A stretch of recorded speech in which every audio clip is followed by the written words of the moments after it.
श्री महाप्रज्ञ गुरवे नमः। जिसके सांसों में रहता है शाश्वत शांति का स्पंदन, उस महाप्रज्ञ को वंदन, उस महाप्रज्ञ को वंदन। सत्य अहिंसा अनेकांत को अर्पित जिसका तन मन, उस महाप्रज्ञ को वंदन, उस महाप्रज्ञ को वंदन। जिसके सांसों में रहता है शाश्वत शांति का स्पंदन, उस महाप्रज्ञ को वंदन, उस महाप्रज्ञ को वंदन।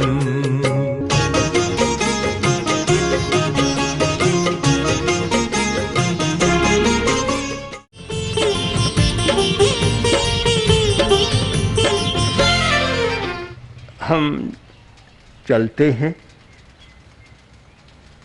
एक के बाद दूसरा गांव आता है,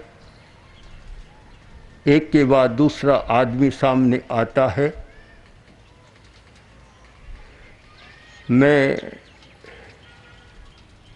मनुष्यों को पढ़ने का प्रयत्न भी करता हूँ। यद्यपि फेस रीडिंग मेरा विषय नहीं है, किंतु आभा मंडल जरूर मेरा विषय है। हम आदमी को देखें, उसके रूप रंग आकार को नहीं, उसके आभा मंडल को देखें। मैंने प्रयत्न किया और मुझे लगा, और जो समस्या सत्ता के शीर्ष पर बैठे व्यक्ति में, उद्योग के धन के शीर्ष पर बैठे व्यक्ति में है, वही समस्या एक गरीब आदमी में भी है। आदमी आखिर आदमी है, और समस्या कोई बाहर से नहीं आती, समस्या भीतर से पैदा होती है, हमारे मस्तिष्क में पैदा होती है। हमने यदि समस्या को सुलझाने के लिए मस्तिष्क विद्या का उपयोग किया होता तो शायद सरलता से समस्याएं सुलझाई जा सकती थी। नए विषय हैं दोनों हमारे सामने, साइकोलॉजी का और मस्तिष्क विद्या का, किंतु दोनों इतने काम के हैं अहिंसा के विकास के लिए, हिंसा की रोकथाम के लिए, कि केवल धर्म का उपदेश देने से काम नहीं चलता। जब तक मस्तिष्क की परिवर्तन नहीं होता और जब तक मानसिक समस्याओं का समाधान नहीं होता, तब तक हिंसा की बात वहीं रह जाती है। हम जहाँ भी गए सब लोगों के बीच में रहे। हम उन लोगों के बीच में रहे जिनको लोग कट्टरवादी मानते हैं। मुस्लिम समाज के ट्रस्टों द्वारा संचालित विद्यालयों में उन्हीं के बीच में रहे और दिन भर रात भर उनसे बातें चीतें हुई, उनके साथ रहे, उनको भी समझने का प्रयत्न किया। मुझे लगता है कि अहिंसा की एक सबसे बड़ी समस्या है कि हमारा संवाद नहीं है, सीधा संवाद नहीं है। हम परोक्षतः काम लेते हैं, कान से सुनी हुई बात ज़्यादा आती है और परोक्षतः साक्षात नहीं होता। भारतीय दर्शन में साक्षात्कार का बहुत बड़ा महत्व है, प्रत्यक्ष प्रमाण और परोक्ष प्रमाण। तो वहाँ कहा गया प्रत्यक्षम ज्येष्ठम प्रमाणम। परोक्ष प्रमाण गौण प्रमाण है, ज्येष्ठ प्रमाण है प्रत्यक्ष प्रमाण, जो साक्षात होता है। हम एक मुस्लिम संस्था के भाई से बात कर रहे थे। उन्होंने कहा कि हमने यह संकल्प लिया है चाहे कुछ भी हो जाए हम अपने गांव में हिंसा नहीं होने देंगे। बड़ी दृढ़ता के साथ कहा। तो मैं देखता हूं कि हम लोग आदमी के कपड़ों को देखते हैं और उपाधियों को देखते हैं। ये उपाधियां इतनी लग गई, इतनी जातियां हो गई, इतनी जातियों ने और इतने संप्रदाय हो गए, इन संप्रदायों ने और इतने दल हो गए कि इन दलों ने आदमी को इतना दूर कर दिया, जबकि होना चाहिए था निकट और कर दिया है दूर। मैंने तो कहा अनेक बार, उन लोगों के बीच में कहा कि अगर बड़े नेता, बड़े धर्म गुरु और बड़े समाज के प्रमुख लोग मौन कर लें तो आप लोग कभी नहीं लड़े। लड़ाने वाली सत्ताएं कौन है? और ये अनुभव किया कि वे लोग कभी लड़ना भी नहीं चाहते, शांति से रहना चाहते, रह रहे हैं। हम तो उनके बीच में रह कर आए हैं, तो सब शांति चाहते हैं। हमने एक बात उनसे कही, मुसलमान भाइयों से भी कही, हिंदू भाइयों से भी कही कि आप क्या चाहते हैं? अगर ये चाहते हैं कि गरीबी कम हो, समृद्धि बढ़े, उन्नति हो, तो एक बात पर ध्यान देना होगा कि इन सब के लिए शांति अनिवार्य है। शांति है तो गरीबी भी कम हो सकती है, समृद्धि बढ़ सकती है, प्रगति हो सकती है। और लड़ते झगड़ते रहेंगे तो और ज़्यादा गरीब बन जाएगा। मुझे तो इस बात की बहुत बार चिंता होती थी। मैंने अनेक बार कहा, मैंने कहा बड़े लोगों को कराने वालों की कोई कमी नहीं है। वे तो अपने आलीशान मकान में एसी में बैठे बैठे मौज कर रहे होंगे, और बेचारे रोज़ कमाई करने वाले, उन पर क्या बीतता होगा? जो रोज़ कमाते हैं खाते हैं, उन पर क्या बीतता होगा, क्या समस्या है? पर आदमी ऐसा है कि एक कठपुतली बना रहता है। नेताओं की, बड़े लोगों की कठपुतली है। संख्या तो कठपुतलियों की ज़्यादा है, बड़े लोग थोड़े हैं, पर कठपुतली को तो जैसे नचाते हैं वैसे नाचती रहती है। वे तो अगर ये समस्या सुलझ जाए तो आदमी किसी के हाथ की कठपुतली न रहे, उससे अपनी स्वतंत्र अस्मिता का बोध करा जाए, तो मैं मानता हूँ कि अहिंसा के विकास का वह पहला कदम होगा। एक बार की घटना है, पटना में कांग्रेस का अधिवेशन था। आज अधिवेशन होने वाला, शाम को पता चला कि रिपोर्ट खो गई। अब अधिवेशन में रिपोर्ट प्रस्तुत नहीं करेंगे तो कैसे काम चलेगा, कैसे होगा? सब लोग, पंडित नेहरू, राजेंद्र बाबू, मौलाना, सब सारे चिंता में हो गए कि कल क्या करेंगे हम। हड़बड़ी मच गई, इधर उधर दौड़ धूप हो रही है। राजेंद्र बाबू ने पंडित नेहरू से कहा, आप चिंता न करें, मैं लिखा दूंगा सर। कैसे लिखा देंगे? आप चिंता न करें, लिखा दूंगा। राजेंद्र बाबू ने सारी रिपोर्ट लिखा दी और देखा तो आश्चर्य हुआ। पंडित नेहरू बोले, कमाल है आपके दिमाग का राजेंद्र बाबू। तो राजेंद्र बाबू बोले, ये दूध का मस्तिष्क है, अंडों का मस्तिष्क नहीं है। तो कुछ लोगों की ऐसी स्मृति होती है कि याद रख लेते हैं, पर परिवर्तन के लिए केवल स्मृति काम नहीं देती। परिवर्तन का हमारा एक अलग तंत्र है, अलग तंत्र। कुछ विदेशी विद्वान, प्रोफेसर जो हमारे पास आते रहते हैं, उनसे हमने एक बार कहा कि आप शांति की बात करते हैं, अहिंसा की बात करते हैं, किंतु शांति अहिंसा को पढ़ाया नहीं जा सकता। पढ़ाया जाता है पर पूरा पढ़ाया नहीं जा सकता, उसका तो प्रयोग और प्रशिक्षण किया जाता है। सारी बात बताई वैज्ञानिक स्तर पर कि किस प्रकार, जब तक आप एड्रिनल ग्लैंड के स्राव को संतुलित नहीं करेंगे और जब तक नाड़ी तंत्रीय संतुलन नहीं होगा, अनुकंपी परानुकंपी, सिंपैथेटिक पैरासिम्पैथिक नाड़ी तंत्र का संतुलन नहीं होगा, और जब तक ग्रंथियों के स्राव हार्मोन्स का संतुलन नहीं होगा, आप आदमी के स्वभाव को बदल नहीं सकते। ये बात उनके समझ में आई और विदेश में उन लोगों ने इस पर काम किया और लिख रहे हैं, और जो हमने कहा उसके आधार पर उन्होंने लिखा है। आज आप लोग भी चिंतन करें, भारतीय लोगों को भी जरा चिंतन करना होगा। यहाँ एक विद्या थी, योग विद्या, जिससे मनुष्य के मस्तिष्क का परिवर्तन होता था। केवल कानों को अच्छा नहीं लगता था, परिवर्तन होता था। हार्वर्ड यूनिवर्सिटी के एक प्रोफेसर ने एक पुस्तक लिखी है, इमोशनल इंटेलिजेंस। इतनी बढ़िया पुस्तक है।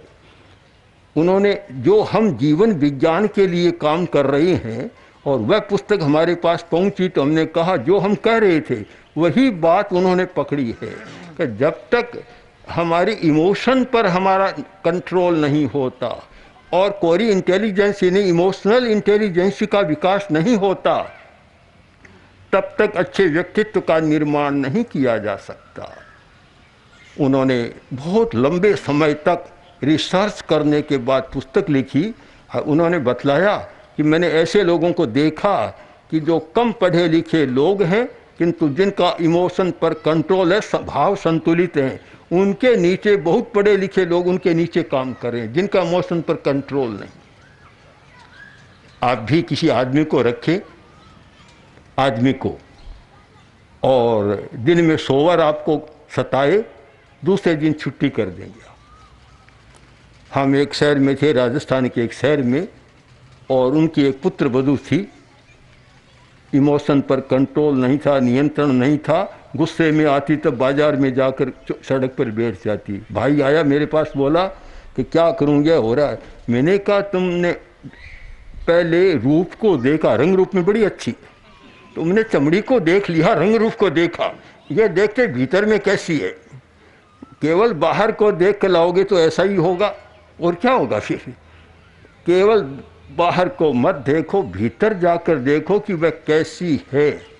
हम भीतर तक जाकर इसका निर्णय करें कि आदमी कैसा है। तो महात्मा गांधी ने कहा, आचार्य तुलसी ने कहा, आचार्य तुलसी ने जो एक बात कही, सामने प्रश्न आया था, उनके सामने भी प्रश्न आया कि गांधी जी ने इतना किया और आज असर नहीं हो रहा है। आचार्य श्री ने मुझे स्वयं एक बात कही कि हमने अनुव्रत की आचार संहिता तो प्रस्तुत कर दी, बहुत अच्छी, सब लोग मान रहे हैं, हिंदू, मुसलमान, ईसाई, सिख, सब लोग उसको कह रहे हैं मानवीय आचार संहिता है और सर्वधर्म सम्मत है, किसी का कोई विरोध नहीं है। अनुव्रती मुसलमान भी है, ईसाई भी है, ईसाई के पादरी भी काम करने वाले हमारे रहे, सब लोग हैं, किसी का विरोध नहीं है। पर आचार्यवर ने कहा कि आचार संहिता तो बहुत अच्छी है, क्या आचार संहिता से आदमी बदल जाएगा? कोरे संकल्प से, सिद्धांत से आदमी बदल जाएगा? इस पर चिंतन करो। हमने चिंतन किया कि केवल सिद्धांत, केवल शब्दों के व्यापार से और केवल आचार संहिता से आदमी कोई बदल सकता है, अनुपात से ज़्यादा नहीं बदलते हैं। तो फिर क्या किया जाए? तो उसके लिए प्रशिक्षण की बात चालू की जाए। जो हमारा विचार है और उस विचार को आचार में बदलना चाहते हैं तो बीच में एक संस्कार का पुल बना लें, और वह पुल बन गया तो फिर आपका विचार आचार में बदल जाएगा। आज ये संस्कार का पुल बनाने की प्रक्रिया नहीं चल रही है, शिक्षा के क्षेत्र में भी नहीं चल रही है। केवल विद्यार्थी को पढ़ाया जाता है। आजकल के पाठ्यक्रम में ऐसा नहीं कि अच्छी बातें नहीं पढ़ाई जाती, मानवीय मूल्यों को पढ़ाया जाता है। और आज तो विश्वविद्यालय के स्तर पर ह्यूमन वैल्यूज़ पर, मॉरल वैल्यूज़ पर काफ़ी काम हो रहा है और काफ़ी बल दिया जा रहा है। किंतु उनसे भी हमने कहा कि केवल ऐसा करने से नहीं होगा। राजस्थान में उस समय एक वित्त मंत्री और शिक्षा मंत्री थे, चंदनमल वैद। आचार्य श्री जयपुर पधारे, उन्होंने कहा कि मैं अब नैतिक शिक्षा शुरू कर रहा हूँ। घोषणा भी हो गई। आचार्य श्री ने पूछा क्या करोगे? कि इसकी पुस्तक तैयार की जा रही है। हम लोगों ने कहा एक भार और बढ़ जाएगा, आगे तो विद्यार्थी बड़ी मुश्किल से वास्ता लेकर जाता है और कभी कभी दया भी आती है, छोटा बच्चा इतना भार पुस्तकों पर, तो एक भार और बढ़ जाएगा। तो उन्होंने कहा क्या होना चाहिए? तब हमने कहा कि केवल पुस्तक नहीं, अभ्यास प्रयोग की पद्धति कराओ, प्रयोग। तो फिर परिवर्तन हुआ, उस पर सोचा गया, प्रयोग भी चले, प्रारंभ हुए। तो महर्षि पतंजलि का एक सूत्र है, संस्कार निर्माण के लिए इतना बढ़िया सूत्र मुझे नहीं मिला अभी तक। उन्होंने कहा कि दीर्घकाल नैरंतर्य सत्कारा सेवितो दृढ़ भूमि। हमारा विचार दृढ़ भूमि कब बनता है, यानी संस्कार कब बनता है? कच्चा विचार काम नहीं देता, जब तक दृढ़ भूमि नहीं बन जाता, बीज बोया पेड़ का तब तक काम नहीं देता, पनपेगा नहीं जब तक कि उसकी जड़ दृढ़ नहीं हो जाएगी, जमीन में नहीं रोप जाएगी, तब तक काम नहीं होगा। वह कब हो सकता है कि एक बात कोई ले लिया कि मैं अनावश्यक हिंसा नहीं करूँगा, एक विषय को लिया, अब 1 महीना 2 महीना 3 महीना दीर्घ काल तक रोज और श्रद्धा के साथ आप इस संकल्प को दोहराएं, इसका सजेशन दें। आज सजेस्ट्रोलॉजी के प्रयोग मनोविज्ञान के क्षेत्र में और चिकित्सा के क्षेत्र में बड़ा काम कर रहे हैं। आप रोज इसका सजेशन दें, सुझाव दें। महीना 2 महीना 3 महीना बाद जो विचार आपने लिया था आत्मसात हो जाएगा और वह रम जाएगा। आयुर्वेद का एक शब्द है सात्मीकरण। सात्मीकरण, आप जो भोजन करते हैं, भोजन से आपका पोषण नहीं होता। जिस व्यक्ति का पाचन ठीक नहीं है, पाचन तंत्र गड़बड़ है, खाएगा निकल जाएगा, पोषण नहीं मिलेगा। पोषण कब मिलता है कि खाने के बाद एक सात्मीकरण की प्रक्रिया होती है कि शरीर उसे अपने रूप में बदल देता है, तब हमें पोषण मिलता है। हम आज की शिक्षा को क्या कहूँ, कहना नहीं, कहूँ या न कहूँ, आज का ऐसा है कि हमने मान लिया कि भोजन करने से ही पोषण मिल जाएगा, सात्मीकरण की प्रक्रिया को छोड़ दिया बीच में। हमारी प्राचीन पद्धति थी, धर्म की पद्धति, दर्शन की पद्धति रही। महावीर ने 5 शब्द दिए, श्रवणे नाणे बिन्नाणे पच्चखाणे ये संयमी। 5 है, 5 करो तब कोर्स पूरा होगा। उपनिषद का सुंदर वाक्य है, श्रवण मनन और निधिध्यासन। कोरा सुनने से नहीं होगा, सुनो, मनन करो और निधिध्यासन करो, उसका अनुशीलन करो, अभ्यास करो, तब बात पूरी होगी। लोगों ने पूछा कि गांधी का, मैंने कहा गांधी का कोई दोष नहीं है, महावीर का भी कोई दोष नहीं, आचार्य तुलसी का भी कोई दोष नहीं। दोष तो हमारा है कि हमने उनके विचारों को शब्दों में तो बांध दिया पर प्रयोग की भूमि पर नहीं उतारा, प्रशिक्षण के साथ नहीं जोड़ा। और जब तक नहीं जोड़ेंगे 100 वर्ष और बीत जाए तो भी कोई परिवर्तन आने वाला नहीं है।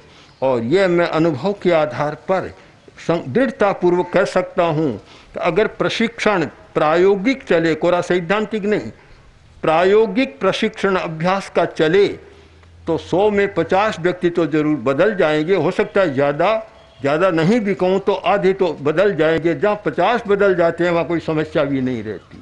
इसलिए आप लोग सब चिंतन करें कि अहिंसा को केवल शब्दों तक सीमित न करें, केवल अहिंसा के गीत न गाएं। अहिंसा की प्रासंगिकता तब होगी जब उसके द्वारा हमारी व्यक्ति और समाज की समस्याओं का समाधान मिलता है। मैं मानता हूँ चाहे राजनीति का क्षेत्र है, चाहे कोई भी क्षेत्र है, समाधान मिलता है। आप प्रत्यक्ष देख लें कि लोंगोवाल और राजीव गांधी का समझौता नहीं हो रहा था, भारी बाधा आ रही थी। तब गृह मंत्री उस समय के चौहान आचार्य तुलसी के पास आए, आकर बोले कि आचार्य जी आप लोंगोवाल को समझा दें तो ये समस्या टल सकती है, देश का बड़ा भला होगा। उस समय आचार्य तुलसी थे मेवाड़ में, उनको याद किया पंजाब से हमारे जो दसानी जी, सुपकन जी दसानी दूत बनकर गए, उनको लेकर आए, बात की। अब मैंने पहले दिन की बात, हम 5-4 लोग बैठे थे, देखा आचार्य जी ने कहा कि आप लोग राजीव गांधी से बात, आचार्य जी आप जो कहें आपका आदेश मान लूँगा, ये बात आपकी नहीं मानूंगा, नहीं मानूंगा। आखिर होते गई दूसरे दिन ये स्थिति आई कि आचार्य जी मेरी इच्छा तो नहीं थी पर मुझे लगता है कि आपका मेरा कोई पूर्व जन्म का संबंध है, मैं पूर्व जन्म में आपका भाई रहा हूँ, इसलिए आपकी बात टाल नहीं सकता, मैं बात कर लूँगा। लंबी बात है और तो इतनी चर्चा में नहीं रखूँ मैं चाहती। एक अहिंसा का प्रयोग होता है। लोकसभा 1 सप्ताह से बंद रही थी, काम बंद था, काम नहीं हो रहा था, बड़ी मखौल हो रही थी देश विदेश में। शिवराज पाटिल उस समय स्पीकर थे, हम लोग दिल्ली में थे उस समय। शिवराज पाटिल आए, आकर बोले आचार्य जी अच्छा नहीं हो रहा है, क्या करें। तो आचार्य जी ने कहा कि कैसे हो सकता है कि आप बीपी सिंह और आडवाणी जी अटल जी से बात कर लें तो काम हो जाएगा। उसी समय हमने बीपी सिंह को याद किया। बीपी सिंह हमारे बहुत निकट के व्यक्ति हैं पुराने काल से। हमने उनको याद किया और हमने कहा देखिए क्या हो रहा है। उनसे 1 घंटा तक बात की। उन्होंने कहा ठीक है, आपका जो आदेश है मैं कर दूँगा। फिर आडवाणी को किया, आडवाणी जी आए, उनसे बात की, तो उनसे भी हमारा बहुत एक आत्मीय संबंध है। तो हमने उनसे कहा कि देखिए, उन्हें क्या होगा, बस क्या होगा, आज दोपहर में चालू हो जाएगा, दोपहर में लोकसभा का काम चालू हो गया। तो अहिंसा का प्रशिक्षण और प्रयोग, जब आपके भीतर एक प्रयोग है तो आपकी बात दूसरों तक पहुंच जाएगी। आपके पास कोरा शब्द है, वह शब्द तो कभी जाता है और कभी उल्टा भी कर देता है। तो हम प्रशिक्षण पर जितना बल देंगे उतना ही भारत का भला है, विश्व का भला है और हिंसा को कम करने का एक रास्ता है। अगर यह नहीं करे, कोरे करें तो कुछ नहीं होगा। आचार्य तुलसी का एक सूत्र था कि धर्म और संप्रदाय, अणुव्रत के माध्यम से इस बात पर बहुत बल दिया गया कि संप्रदाय का नंबर दूसरा है, धर्म का स्थान पहला है। धर्म ऊपर है, संप्रदाय गौण है। अगर राजनीति के लोग भी इस सूत्र को, आचार्य तुलसी के सूत्र को शब्दांतर में पकड़ ले कि दलों का स्थान नंबर 2 है, राष्ट्र का स्थान नंबर पहला है। राष्ट्र को सामने रखे, दलों को नीचे। अब ऐसा न हो कि दलों की दलदल में राष्ट्र को भी फंसा दे। तो मैं समझता हूँ बहुत भला हो सकता है। अगर अहिंसा का विकास करना है तो हमें नंबर 2 वाली चीज़ों को प्रथम नंबर नहीं देना है। अगर सब लोग ऐसा चिंतन करें तो मेरा विश्वास है कि हिंसा को कम करने में और अहिंसा को स्थायित्व देने में हम बहुत सफल हो सकेंगे। ओम श्री महाप्रज्ञ गुरवे नमः। ओम श्री महाप्रज्ञ गुरवे नमः। ओम श्री महाप्रज्ञ गुरवे नमः। ओम श्री महाप्रज्ञ